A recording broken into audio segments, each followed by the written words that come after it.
За манай аймгийн хувьд бол хувийн шүдний эмнэлэг бол нэг байдаг. За энэ эмнэлэг маань бол 3 сар тулсан сонгон шалгуулалтаар бол эрүүл мэндийн даатгалын газраас зарласан сонгон шалгуулалтанд бол тэнцээгүй. Тэгээ ийм учраас бол бид нар бүх хүн бол энэ хөтөлбөр дээр бол үйл ажиллагааг бол чиглүүлж ажиллах юм боломж гараагүй. Тэгээ энэтэйг уялдуулаад бол аймгийн эрүүл мэндийн газраас бодлогын хэмжээнд бол бид нар бол зах зээлтийг хийгээд за нүүр ам судлалын сургуультай одоо хамтарч аймгийнхаа одоо 0-6 насны хүүхдийн 2-6 насны хүүхдийн шүдний үзлэгийг бол одоо мэдэн жилээс эхлээд ингээ 2 дахь жилдээ зохион байгуулах гэж байна.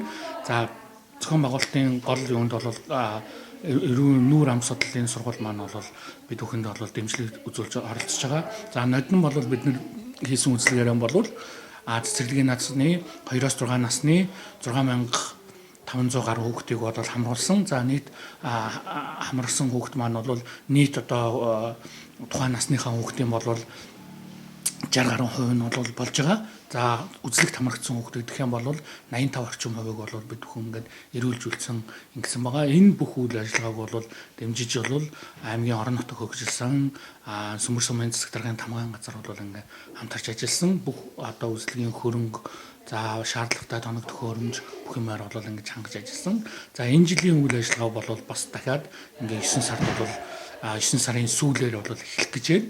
За энэ жил бол одоо үлдсэн хүүхдүүдээ за мөн 6-аас дээш 12 насны хүүхдүүдээ бол энэ үйл ажиллагаанд бол хамруулах, эрүүлжүүлэх үйл ажиллагаа бол аймгийн хэмжээнд бол хийгдэхээр ингээд төлөвлөлтөөр явж байна. За манай Говьсанбар аймгийн нэгдсэн эмнэлэг аймгийнхаа нийт 18 хүн амаас гадна зэрэгэлдээ орших дунд говь, дорн говийн Хинтээ аймгийн болон энэ төмөр зам, засмал замаар үйлчилж байгаа иргэдэд бол эмнэлгийн 2 дахь шатлалын тусламж үйлчилгээ үзүүлж байгаа.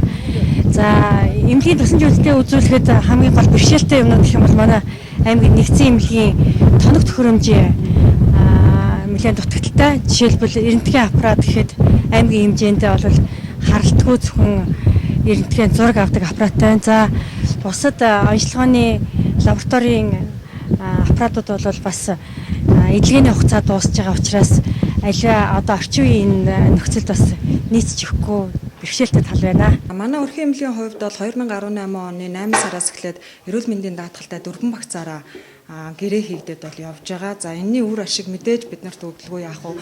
Одоо өнөөдөр гэхэд 19 онд бид нар даатгалтайгаа бол гэрээгээ хийгээд одоо яг дөрвөн багцаараа бол гэрээ хийгдээд явж байгаа. Энэ оны хувьд бол эрүүл мэндийн даатгалтай манайх 42 сая төгрөгийн санхүүжилтийг авахаар бол гэрээлсэн байгаа. За тэгээд одоо бол манай дээр бол энэ санхүүжилтийг авахд бол бүрэн боломжтой. Бид нар эхнээсээ аваад хагас жилийнхаа санхүүжилтийг аваад явагдаж байгаа.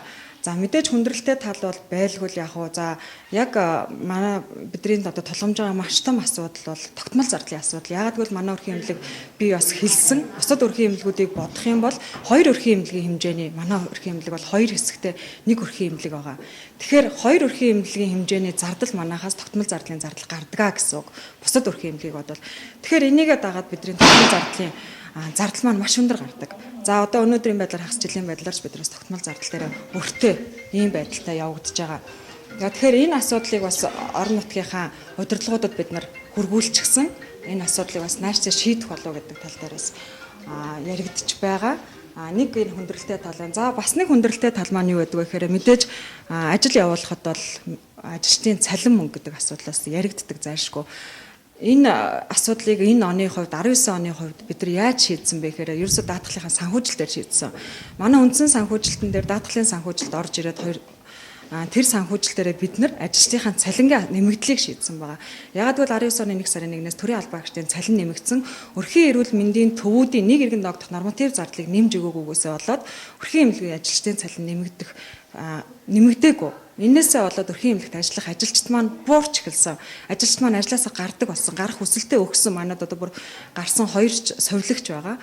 За ингээд ирэхээр бид нар бол яалтчгүй цалин нэмэхгүй бол ажилчтай барих хүний нөөцийн асуудал маань хүндрэлтэй болох юмаа гэдэг үзнээс 19 оны гарц гаргалгаагаа юуныхаа эрүүл мэндийн даатгалынхаа санхүүжилтээр бол нөхөлтөө хийгээд даатгалын санхүүжилт бүгд ажилчдын цалингийн нэмэгдэлт явсан гэсэн үг.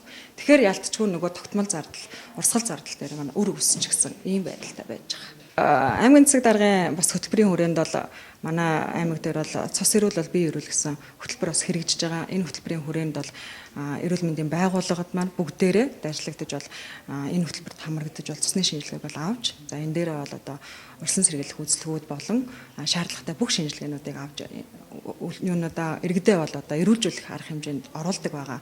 За хэрвээ одоо жишээлбэл жишээ авахад бол хэлгэний ВЦ вирус ч гэдэг юм уу эсвэл одоо халдвар төвчөнтэй гарсан тохиолдолд хоёр дахь шатлал руу манайх илгээдэг. За бэлгийн замаар дамжих халдвар төвчтэй гарлаа гэхэд тэрийг бол яг нууцлын зэрэгтэй халдвар төвчийн маань яг хариуцсан эмчтэй бид нар тухайн хүнийхээ кодолдог бүр манайх кодолдог. Тухайн хүний нэрээр яригддаг, кодолж ингээд цааш нь уламжлагдаад явагддаг байгаа. За тэгээд мөн орж иж хяналтанд орж байгаа бүх жирэмсэнгүүдээс бэлгийн замаар дамжих халдвар төвчнийхээ шинжилгээг аваад тэгээд өөрчлөлтөй гарсан жирэмсэнгээ бид нар эмчилгээнд оруулах энэ арга хэмжээг авагдаад явагдаж байгаа. Улсын цэвэр хөрөнгө оруулалтаар Ховсонбор аймагт барьж байгаа 100 ортой эмнэлэг байгаа. Барилгын үйл ажиллагаа бол яг барилгын графикт дагуу явж байгаа да. Бид нар аймагтайгаа зөвшөлдсөд улсын цэврийн энэ жил тавьсан хөрөнгөндөө захирагдахгүйгаараас барилгын өөрсдийн хөрөнгөөр дуусгачихъя.